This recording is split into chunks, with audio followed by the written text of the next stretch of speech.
Support comes from the Missouri Forest Products Association, providing more than 41,000 jobs in the production of wood pallets, railroad ties, white oak barrels, hardwood floors, and more. Details at choosewood.com. Welcome to St. Louis on the Air. I'm Don Marsh. The Chamber Music Society of St. Louis is celebrating its 10th anniversary later this month and will do so honoring Maestro Leonard Slatkin. He's the former St. Louis Symphony Orchestra music director and its conductor laureate. He's currently winding down his time as the Detroit Symphony's music director and is preparing to return to St. Louis later this month for the Chamber Music Society's celebration. Leonard Slatkin joins us by phone, and with me in studio is Marc Gordon, Executive and Artistic Director of the Chamber Music Society of St. Louis. Leonard, are you there? I am here. Hi, Don. Hi, Mark. Hi, Leonard. Great to talk to you again. It's been a long time. You too. This sounds... It has been. I beg your pardon? It has been. Yes, it has. We'll have to do it more often. Well, perhaps we will, because I understand you're coming back at some point to make your permanent residence here in St. Louis. Correct. My wife and I are going to settle down in St. Louis starting, I think, the end of June. It'll become our base of residence because I'm no longer a music director anywhere, and it seems like an ideal place to be. Lots of friends, great facilities, and, of course, baseball. I was going to say, you National League after more than 20 years away. I've had enough of the designated hitter. Very, very clearly, you want to be close to your favorite baseball team. You've got that right. You're going to be close to it as well in the gala that's coming up a little bit later this month, because a former Cardinal is going to be part of the program. Yes. Mark, you want to say something about that? Sure. Well, Ozzie Smith has been, of course, an incredible community person in St. Louis and does a lot of wonderful things. And he did a number of things with us in Powell Hall over the years.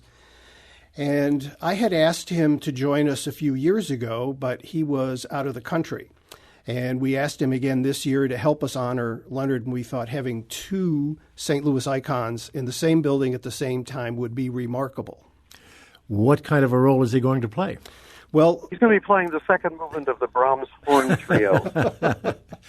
I'll be there for that.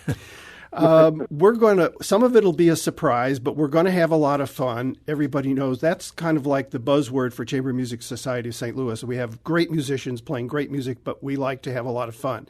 And Leonard will fit into that, of course, as he has when he's performed with us in the past. And we think Ozzie will have a good time being a part of the fun. The name of the program. I have plans for the young man. Well, I know that a typewriter is involved, and there are probably a lot of people in the audience that don't even know what a typewriter is anymore. So true. We'll have to leave that. We will get a lesson in history. We'll have folks wait for the event for that. The title of it is Notes from Hollywood, the sequel. Mark, I'll start with you as to what that's all about. Then we'll talk to Leonard about his role in it. Well, in 2013, I called Leonard to ask about some songs that his parents in the Hollywood String Quartet had recorded with Frank Sinatra. And it was part of a program we were going to do that was chamber music written by the Hollywood film composers. He asked me a lot of questions, and he said, I'd like to be a part of that. So we changed the date so it would coincide with Leonard's schedule. He came, he played some of the piano works that we did, and he talked about the composers, many of whom were visitors in his home in Los Angeles when he was growing up. It was an incredibly popular performance. We were asked to bring it to Chicago, which we did in 2014. And we've talked about doing it other places, and so this is kind of No, we did it in Lyon. That's right. Leonard did it with his orchestra in Lyon. And Lyon, France, I assume. Yes. That's correct? Yes. Okay.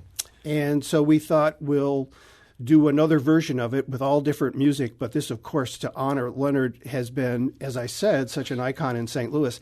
It's not just the association with the symphony.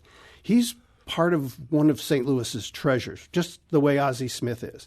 So it's a symphony, of course, is what the main connection was and all the accolades that he and the orchestra brought to St. Louis. But it's also, the city feels like Leonard is his. And that's what's so spectacular about him moving back here, which we didn't know when this was being planned. And also... Well, it's actually a relatively recent decision. It only even came up as an idea when I was conducting there back in, I think, October.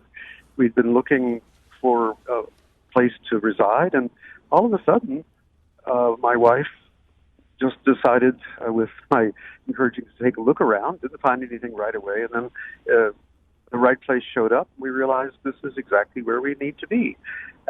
What Marc says is really true when it comes to the fabric of the community. I still feel very close, having had my grandfather come from Russia there at the beginning of the 20th century, and then my father, who was born there and was the assistant concertmaster for so many years, and I was there for 27 years. My son was born there.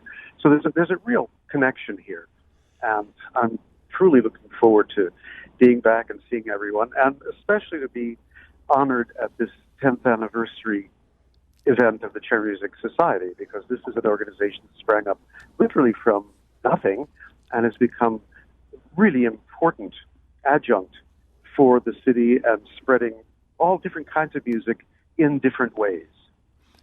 Leonard, I'd like to back up a little bit because Marc alluded to your parents, and I think not everybody perhaps knows who they were and what they did and their role in the music world, particularly out on the West Coast. Yes. Give us a brief bio, if you would. Well, the thumbnail here is that my parents were incredible musicians, and they occupied a special world in Los Angeles by being part of three distinct roles that they played. My dad was the concertmaster of the orchestra at 20th Century Fox. My mother was the first cellist at Warner Brothers, and her brother, Victor, was the pianist at Warner's. So any film that you've seen from the mid-1930s to about 1956, if there's a fiddle solo, it's Fox, it's my dad, cello solo, Warner, it's my mom, same for the piano. So the connection with all of the great film composers, whether it was Alfred Newman, Max Steiner, Korngold, all those classic film scores, that's my parents who were involved in that, and I grew up on the sound stages. But they were also one half of a famed chamber music ensemble, which makes the connection to chamber music St. Louis appropriate, in that the Hollywood String Quartet was well known from its recordings in particular, garnering many awards and still continue to get accolades even to this day. And the third part of their life was working as musicians in the burgeoning popular music industry, particularly at Capitol Records, with, as Marc said, artists like Frank Sinatra, Nat King Cole, Doris Day, so forth and so on.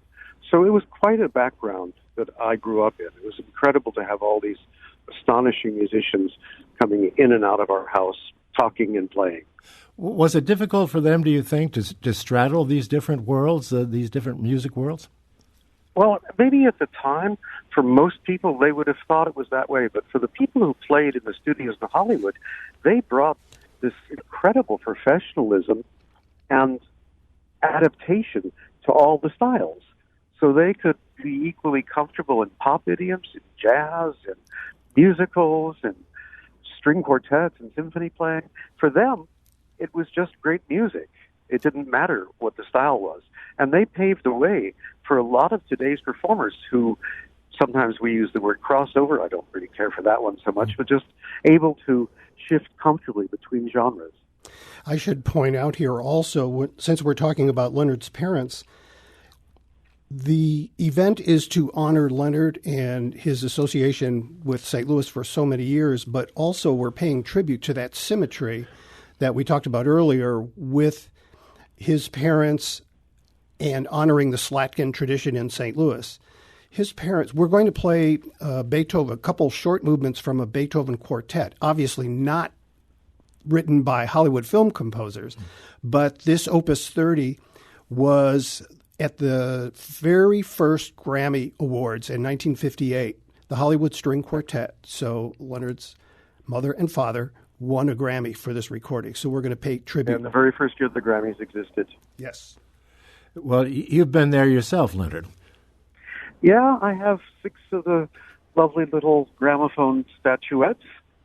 Should have been 7, but that's the way it goes. And who knows? We take what we could get. I was hoping, actually what I need is 3 more so I can have my own personal recording baseball team. Well, but you're leaving the biz, at least partially, when you're through at Detroit now. Is that correct? Yeah, I'll be finished. I have 3 more weeks of concerts to do here, but I'm not leaving the profession at all. What I'm doing is giving up the administrative side. For more than 40 years, I've run 5 different orchestras, St. Louis, of course, even New Orleans. And then there was Washington, and there was Detroit. Plus, I've been the chief conductor at the BBC and then music director in Lyon, France. So these orchestras have formed the backbone of what I consider my career to be. But it's gotten to the point, I'll be 75 in almost a year plus change. And I just want to focus on the music part and maybe cut back as well, conducting about 28 or 30 weeks a year and be unburdened from what is very demanding in the role as music director, where you are involved with every aspect of the board, the auditions, all the programming, everything that goes on. And in some ways, it can distract a little bit from the actual music making, because you're always thinking about so many things, but not leaving the business at all. There must be something about the year 2018 with you moving on and David Robertson doing the same thing here in St. Louis. He finishes up this weekend, I believe. Well, he's not the only one. A lot of people are leaving within the next year. Michael Folsom Thomas is going to depart San Francisco after next season. A few others. It's always constantly changing business. Fortunately, I do have a very fine relationship with both David and your incoming music director. I gave Stéphane Deneuve his first opportunity to conduct major orchestra in the United States when I invited him to come to Washington. So to some degree, I'm very proud that St. Louis will have a nice little connection to me through the new music director. He was in studio here a couple of weeks ago, and he's a delight. He is a very interesting and charming guy to talk to. Absolutely. Absolutely, and a fine conductor. Is this setting up some sort of a rivalry amongst you fellas who are going out to the to the guest conducting gigs? No, I don't. Not that I know of, anyway. We hardly ever see each other, so it's hard to be rivals. But on the other hand, we can have tweet storms. Well, maybe we have enough of those already. That's another story altogether. Why not have the cultural tweet wars? I think that maybe you've come up with something here, Don. Cultural tweet war. Okay, that's something else than what I was thinking of. I want to come back to you, Marc, about the gala, because, and then we'll go back to Leonard. He's going to be playing a role also with regard to the music in terms of telling stories about some of the things we mentioned a little bit earlier. That, I think, was responsible for the incredible success of the original Notes from Hollywood. To hear the kinds of stories and people that we all, at least our generation, grew up with watching these movies. One of the wonderful stories is a work by Eric Korngold that Leonard and our cellist Alvin McCall are going to play. It was from the 1947 movie Deception with Bette Davis, and she played... it was a love triangle story. I should let Leonard tell it, but we won't give it away now. But the story behind this work is phenomenal, and how his mother was a major role in the sound that came out of the cello in that movie. It is just engaging. Yeah, she was heard but not seen. Yes. How did that work, Leonard, with regard to your parents working with these various people in the movies? They'd come over to the house, and then what? Well, they had to be taught how to emulate a musician. So somebody who might play a violin and it was on screen, my father would teach them how to look like the violinist. And in the case of this particular film, the cellist, played by Paul Heinrich, he had to somehow make it look like he was really playing. In reality, what happened was he was sitting there, and his tailcoat had 2 holes, one on either side of the shoulders from the back, and one cellist would be behind him playing the fingering, and the other one be on the other side doing the bowing. And if you look really carefully in the film Deception, you could actually see one of the other cellist's hands pop up in one of those Easter egg moments that we have so often now in films. Were they quick studies for the most part, would you say? Yeah, I mean, they had an artistic temperament, and they at least were trained to do it in such a way that made it look like they were playing. You might be interested, though, that Katharine Hepburn, when she played the role of Clara Schumann, she actually could play the piano. It's not her sound, but the fingers on the keyboard, that was her. And when a Sinatra would pop over, that of course was in the Capitol record days.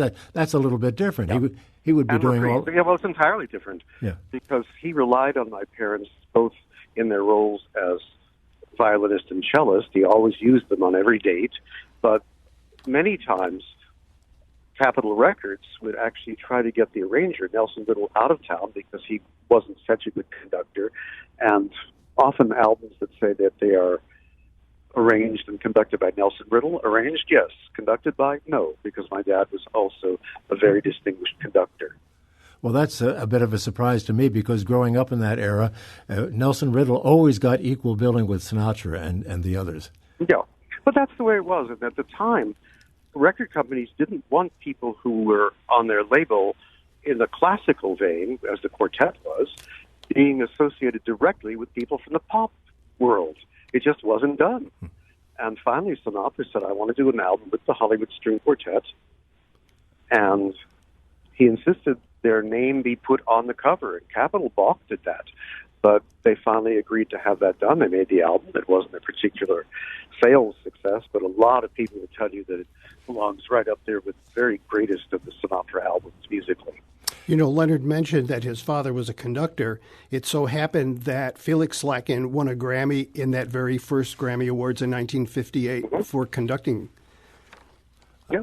I want to come back to Sinatra. The very first celebrity interview I ever did was with Frank Sinatra. It lasted approximately 20... Wow, what a way to start. It lasted 20 seconds, Leonard.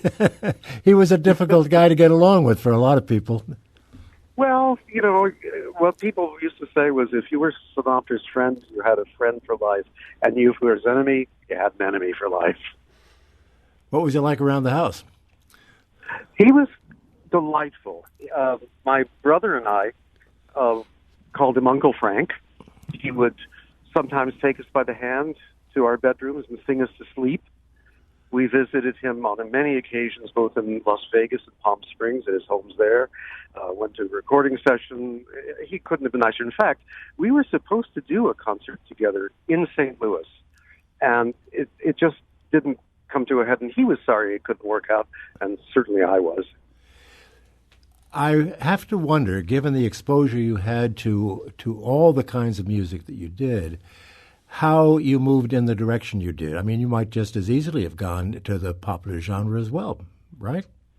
Yes, and to some degree, I did a little bit of everything. The early days as assistant in St. Louis, I worked with rock and roll ensembles, I did jazz groups, folk singers. We gave the world premiere of Jesus Christ Superstar when I was the assistant. So those parts of the repertoire never left my system. And it remains that way today. Here in Detroit a few years ago, we did a concert with Kid Rock. So this has never been an issue for me. If it's good music, it's just good music. I guess partially because of the training as a youngster, both playing the violin, piano, and viola, composing, it seemed logical to want to enter the classical world, particularly after my father died. He was only 47 years old. I was 19 years old. And maybe to some degree, having then left music for a little while, I realized that maybe I could, in effect, take over the one thing my father wanted most of all, and that was to be the leader of a symphony orchestra. He just didn't have enough time to accomplish that. Well, it's so sad to hear of a talent like that being gone at age 47. So many years left ahead. We only have about a minute left, and Mark, let me come back to you and kind of do the commercial for the gala, which has been happening on the 21st of May. Tell us exactly what's happening and where. Well, it will be in the Sheldon. There are VIP ticket packages available, which will include the valet parking and a pre-concert cocktail, and then the program in the Sheldon Concert Hall, and then a post-concert dinner. It also includes Leonard's new book, Leading Tones, and with an opportunity, Leonard is always very gracious and enjoys meeting and signing the books for folks. And selling. Let's tell it like it is. Yeah. And there are also concert-only tickets available as well. You can go to the Chamber Music Society of St. Louis website. And you can also call 314-941-6309. We'll put all of that information on our website so folks can access it easily at stlpublicradio.org. Well, Leonard, I can guarantee everybody an absolutely delightful, charming, entertaining, and fun evening. And I hope to see all of our good friends there. And, Don, you never know. There might be a place for you, but you're going to have to tweet me about it. Okay, we'll do it. We'll get the storm started. Leonard Slatkin, thank you so much. Marc Gordon, thank you so much. Good luck on the new career, Leonard, if I can put it that way. Thanks so much. See you soon in St. Louis. Archive versions of past St. Louis On the Air programs are available for download or podcast at stlpublicradio.org/stlonair. The program is a production of St. Louis Public Radio, 90.7 KWMU. Thank you for listening. I'm Don Marsh. Support comes from the Missouri Forest Products Association, providing more than 41,000 jobs in the production of wood pallets, railroad ties, white oak barrels, hardwood floors, and more. Details at choosewood.com.